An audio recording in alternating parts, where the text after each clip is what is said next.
कृत्रिम रूप से रेशम के कीट की देखभाल करके अधिक से अधिक रेशम प्राप्त करने को रेशम कीट पालन या सेरीकल्चर कहा जाता है।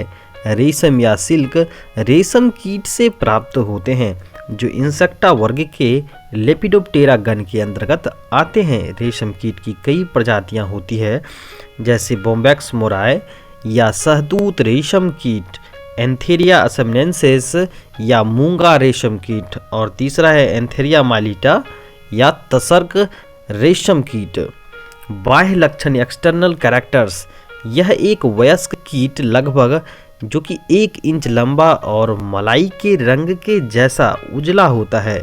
इनका शरीर 3 भागों में विभक्त होता है, सिर, वक्ष और उदर। सिर में 2 श्रृंगिकाएँ, 2 संयुक्त नेत्र और मुखांग होते हैं। वक्ष में 3 जोड़े पैर और 2 जोड़े रंगीन पंख पाए जाते हैं। इसमें नर तथा मादा दोनों अलग अलग होते हैं। अगर जीवन चक्र की बात की जाए तो इसमें नर तथा मादा दोनों अलग अलग शरीर में पाए जाते हैं। इसमें निषेचन आंतरिक होता है एवं मादाएं अंडे देती है। अंडों के विकास क्रम में निम्नलिखित अवस्थाएं पाई जाती है जैसे अंडा सामान्यतः शहतूत की पत्तियों पर दिए जाते हैं। एक साथ अंडे लगभग 200 से 300 अंडे देती है। मादा अंडों को एक चिपचिपी पदार्थों द्वारा पत्तियों से सटा देती है। अंडे इनके सिर के आकार के जैसे और उजले होते हैं। बाद में इनका रंग गहरे धूसरे रंग का हो जाता है। इसमें लार्वा, जिसे हम लोग कैटरपिलर भी कहते हैं, उससे बाहर निकलती है। लार्वा या इल्ली, जिसे हम लोग कैटरपिलर कहते हैं, रेशम के लार्वा को हम लोग इल्ली या कैटरपिलर के नाम से जानते हैं। यह प्रायः 6 मिलीमीटर लंबा होता है। धूसर रंग के भिंडक के छोटे शरीर में 12 खंड होते हैं।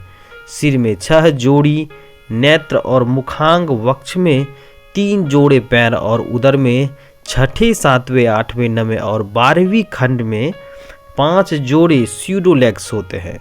इसमें 1 जोड़ी लार ग्रंथियां भी पाई जाती है। लार ग्रंथियों से हाइपोफैरिंग्स पर स्थित स्पिनेरेट होते हुए एक चिपचिपा स्राव निकलता है जो कि वायु के संपर्क में आते ही सिल्क में परिवर्तित हो जाता है। इसीलिए लार ग्रंथियों को हम लोग सिल्क ग्रंथि या सिल्क ग्लैंड्स भी कहते हैं। इल्ली शहतूत की पत्तियों को खाकर ही बढ़ती है। 4 से 5 दिनों के बाद यह खाना बंद कर देती है और इसका प्रथम मॉल्टिंग होता है। इसके बाद यह फिर खाना और बढ़ना शुरू कर देती है। 7 दिन के बाद इसका दूसरा मॉल्टिंग होता है एवं 6 से 7 सप्ताह के अंदर यह 4 से 5 बार मॉल्टिंग होता है। तब तक इसकी लंबाई जो है 8 mm से 9 mm हो जाती है। यह पूर्ण विकसित इल्ली खाना बंद कर देती है और विकास क्रम की दूसरी अवस्था में आ जाती है। प्यूपा, इल्ली एक चिपचिपा पदार्थ स्रावित करती है जो हवा के संपर्क में आते ही रेशम के धागे का रूप ले लेती है। इस धागे को इल्ली अपने शरीर के चारों ओर लपेटना शुरू कर देती है और 3 से 4 दिन के भीतर इल्ली एक खोल के अंदर बंद हो जाती है एवं इसी खोल को हम लोग क्या कहते हैं, कोकुन कहते हैं। प्यूपा को गर्म जल या वाष्प से मारकर कोकुन से रेशम प्राप्त कर लिया जाता है। एक कोकुन से लगभग रेशम का 300 से 600 मीटर लंबा धागा प्राप्त हो सकता है। अगर पूर्ण कीट, जिसे इमैगो कहते हैं, कायांतरण के फलस्वरूप प्यूपा पूर्ण कीट में परिवर्तित हो जाता है। इसमें परिवर्तन जैसे कि उदर के पाद लुप्त हो जाते हैं। 2 जोड़े पैर, वक्ष जो है, वक्ष पर पंख निकल आते हैं।